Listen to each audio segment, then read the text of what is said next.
सो dear students, आज की जो हमारी टॉपिक है वो है image formation from concave mirror. क्या हम लोग स्टडी करने वाले हैं? Image formation from concave mirror.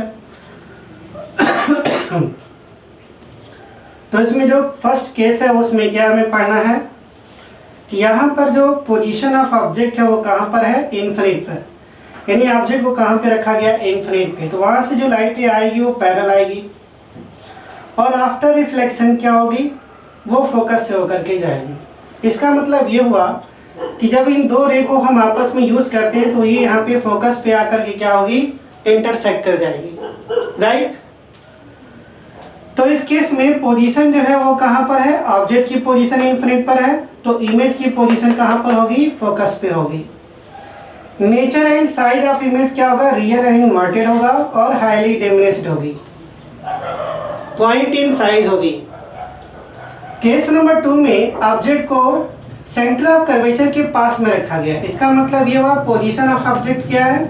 Infinite और पॉइंट सी के बीच में। तो यहाँ पर ये ऑब्जर्व किया गया कि जब लाइट रे पैरेलल आएगी तो फोकस से गई, जो दूसरी लाइट रे आ रही वो कहाँ से? पोल से रिफ्लेक्ट होकर के लाइट रे को यहाँ पर इंटरसेक्ट कर गई। तो पोजीशन ऑफ इमेज क्या हो रहा है? बिटवीन सी एंड एफ, यानी centre of curvature and focus के बीच में। नेचर ऑफ इमेज क्या बनी? रियल एंड इन्वर्टेड हुई। साइज ऑफ इमेज क्या हुई? Small than object. Case number 3 में आते हैं। यहाँ पर यह हुआ कि जब ऑब्जेक्ट को सेंटर ऑफ कर्वेचर पे रखा गया तो इमेज भी कहाँ पे मिली? सेंटर ऑफ कर्वेचर पर ही मिली और उसकी साइज, इमेज और ऑब्जेक्ट दोनों की साइज क्या हो गई? इक्वल हुई। आप देख सकते हैं रे डायग्राम में, जैसे लाइट रे इंसिडेंट हुई पैरेलल फोकस से गई, दूसरी लाइट रे जो पोल पे इंसिडेंट हुई आफ्टर रिफ्लेक्शन जब आई तो उसे इस पॉइंट पे कट किया। वो पोजीशन सेंटर ऑफ कर्वेचर की थी। ऑब्जर्वेशन में क्या मिला? साइज ऑफ इमेज क्या मिली हमें? साइज ऑफ इमेज जो है वो साइज ऑफ ऑब्जेक्ट की बराबर है, सही है। फिर नेचर ऑफ इमेज कैसी है? रियल एंड इन्वर्टेड है। अब आते हैं केस नंबर 4 पे। इसमें ऑब्जेक्ट जो है सेंटर ऑफ कर्वेचर और फोकस के बीच में रखी गई। तो यहाँ पे हमने ट्रिक बनाया हुआ है कि जो इमेज की साइज है वो ऑब्जेक्ट की साइज से बड़ी हो जाएगी। तो आप देख रहे हैं कि जो रे पैरेलल आ रही है वो आफ्टर रिफ्लेक्शन फोकस से गई और जो रे पोल को इंसिडेंट की वो आफ्टर रिफ्लेक्शन गई तो उसे इस पॉइंट पर इंटरसेक्ट किया। यहाँ ये बनी इमेज की पोजीशन। तो पोजीशन ऑफ इमेज क्या हुई? सेंटर ऑफ कर्वेचर और इन्फिनिट के बीच में। नेचर ऑफ इमेज कैसा है? Real and inverted. और साइज ऑफ इमेज कैसी? इनलार्ज। आप देख भी रहे हैं साइज ऑफ इमेज कैसी बनेगी? बड़ा बनेगा, बहुत बड़ा बनेगा। है। केस नंबर 5 में आते हैं। केस नंबर 5 कहता है कि यदि ऑब्जेक्ट को फोकस पे रखा गया तो क्या होगी? जो लाइट रे यहाँ से निकली आफ्टर रिफ्लेक्शन कहाँ से जा रही है? सेंटर ऑफ कर्वेचर से। आपको रूल याद होगा कि अगर कोई लाइट रे सेंटर ऑफ कर्वेचर को टुवर्ड्स करती है तो आफ्टर रिफ्लेक्शन वहीं से वापस आती है, राइट। और जो पोल पे गई आफ्टर रिफ्लेक्शन चली गई, ये दोनों रे आपस में इंटरसेक्ट बहुत दूर जाके करेंगे। तो पोजीशन ऑफ इमेज क्या हो जाएगी? एट इन्फिनिट होगी। इमेज हमेशा कैसा होगा? रियल एंड इन्वर्टेड होगा। और साइज ऑफ इमेज कैसी होगी? इनफाइनाइटली लार्ज, बहुत बड़ी इमेज बनेगी। Thank you. केस नंबर 6 में ये हुआ कि जब ऑब्जेक्ट को पोल एंड फोकस के बीच में रखते हैं तो वह इमेज क्या है? बिहाइंड द मिरर होती है। आप रे डायग्राम देख रहे होंगे। तो नेचर ऑफ इमेज कैसा? वर्चुअल एंड इरेक्ट होगा और साइज ऑफ इमेज कैसा होगा? इनलार्ज होगा और पोजीशन ऑफ इमेज कैसी होगी? बिहाइंड द मिरर होगी।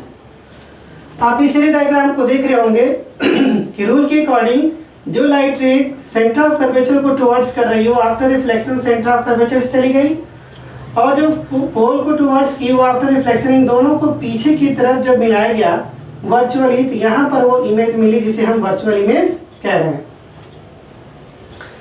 इस पूरी रे डायग्राम को एक ट्रिक से भी समझा जा सकता है। यहाँ मैंने एक छोटा सा ट्रिक बनाया हुआ है। इस ट्रिक में मैंने ये दिखाया है ऑब्जेक्ट की पोजीशन है 1 2 3 4 5 एंड पोल और जो इमेज की जो पोजीशन है वो है 5 4 3 2 1। इसका मतलब ये हुआ कि अगर ऑब्जेक्ट इन्फिनिट पर है तो वो इमेज कहाँ पे बनेगी? फोकस पे। आप देखिए फर्स्ट केस में इमेज कहाँ पर है, फोकस पे, ऑब्जेक्ट कहाँ पे, इन्फिनिट पे। अगर ऑब्जेक्ट जो है इन्फिनिट और सेंटर ऑफ कर्वेचर के बीच में अगेन पोजीशन नंबर 2 में है, तो इमेज कहाँ बनेगी, सेंटर ऑफ कर्वेचर और फोकस के बीच में। ये रही position number 2, centre of curvature and focus के बीच में। अगर ऑब्जेक्ट पोजीशन नंबर 3 यानी कि सेंटर ऑफ कर्वेचर पे है, आप केस नंबर 3 देखिए, सेंटर ऑफ कर्वेचर पे हुई तो इमेज भी कहाँ पे है, सेंटर ऑफ कर्वेचर, यानी कि पोजीशन 3 एंड 3 सेम हो जाएगी। केस नंबर 4 मीन्स अगर ऑब्जेक्ट सेंटर ऑफ कर्वेचर और फोकस के बीच में, सेंटर ऑफ कर्वेचर और फोकस के बीच में ऑब्जेक्ट है, तो ऑब्जेक्ट कहाँ चला जाएगा, ऑब्जेक्ट कहाँ पहुंचा, नंबर 4 यहाँ पर है, यानी कहाँ चला गया, इन्फिनिट और सेंटर ऑफ कर्वेचर के बीच में। आप देख रहे हैं 5 केस में देखिए, 5 केस क्या है, जब ऑब्जेक्ट फोकस पे हुआ तो इमेज कहाँ चले गए, इन्फिनिट। ये 5 पोजीशन ऑब्जेक्ट की, तो इमेज कहाँ पे है, इन्फिनिट वाली पोजीशन पे। ये छोटा सा ट्रिक है, इस ट्रिक का यूज करके हम इसे ट्रिकली याद कर सकते हैं। So dear students, I hope ये टॉपिक आपको समझ में आया होगा, और इस सोशल डिस्टेंसिंग को ही फॉलो करें, और मास्क पहने जब भी बाहर निकलें, और जब भी घर में आए, या समय समय पर अपने हाथ को क्या करते रहें, सैनिटाइज करते रहें। Thank you very much.